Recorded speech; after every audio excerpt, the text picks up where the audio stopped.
जय गुरुदेव। जब द्रौपदी का चीर हरण हो रहा था तो उसने बड़ा प्रयास किया कि चीर को संभाले रहे। अपने पतियों की ओर भी रक्षा की याचना की दृष्टि से उसने देखा, लेकिन पति जुए में हार चुके थे, इसलिए उन लोगों ने भी कोई रक्षा नहीं की।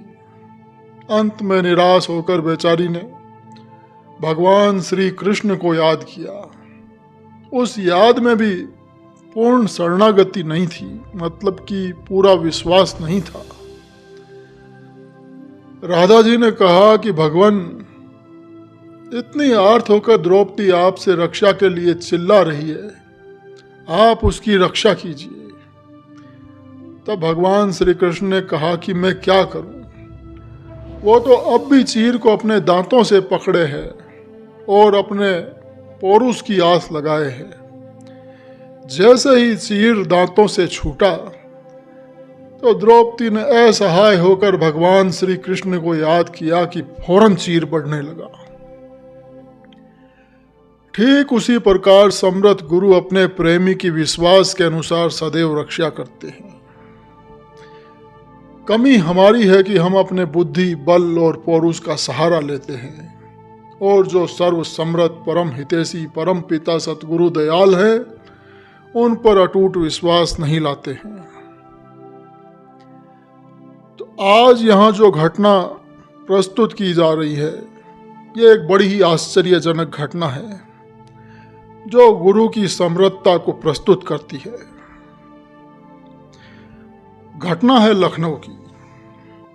सचिवालय में काम करने वाले एक साधारण से कर्मचारी गुरु भाई भूपराम जी, जिस मकान में वे रहा करते थे उसके निचले तल्ले में वे रहा करते थे, और उसी मकान में ऊपर के भाग में मकान मालिक का परिवार रहा करता था। मकान मालिक एक ओवरसियर थे जो बनारस में उन दिनों काम किया करते थे।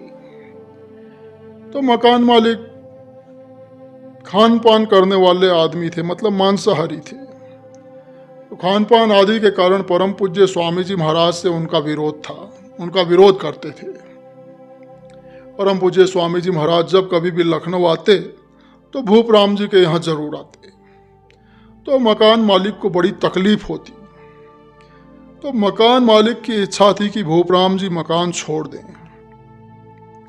वैसे भूपराम जी और उनका परिवार बड़े ही व्यवहार कुशल और सेवाभावी वो लोग थे।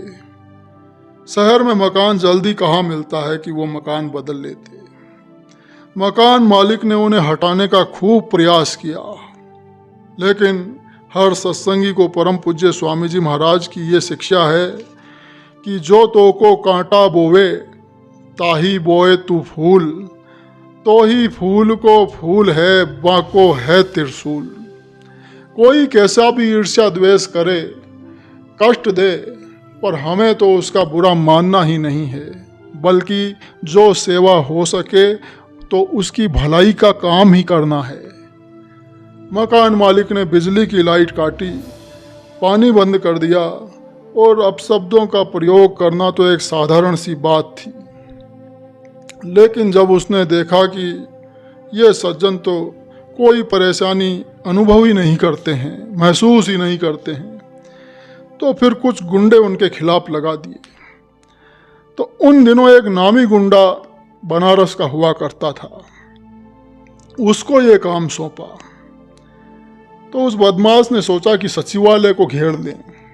जब वहाँ से वो कर्मचारी निकलेगा भूपराम जी, तो पीटा जाएगा, मारा जाएगा। तो परम पूज्य स्वामी जी महाराज की ऐसी दया हुई कि उस दिन भूपराम जी किसी काम से स्टेशन चले गए। जब 11:30 बजे लौटे तो सीधे सचिवालय के अंदर चले गए। तो अंदर जाने पर उन्हें पता चला कि कोई बदमाश तुम्हारे पीछे लगे हैं, और तब वे थोड़ा घबराए और अपने दूसरे सत्संगी भाइयों से मिले। तय हुआ कि शाम को सब लोग साथ में ही सचिवालय से निकलेंगे, और वैसा ही किया गया। शाम को उन बदमाशों की सारी स्कीम उस समय फेल हो गई जब सभी लोग सचिवालय से एक साथ बाहर निकले। फिर रात में उस दिन 12 बजे के करीब वे बदमाश शराब पिए हुए पिस्तौल लेकर भूप जी के घर की ओर आ रहे थे। तो उनके घर के पास में कुछ धोबी रहा करते थे। तो ये बदमाश उनके पास से ही गुजर रहे थे।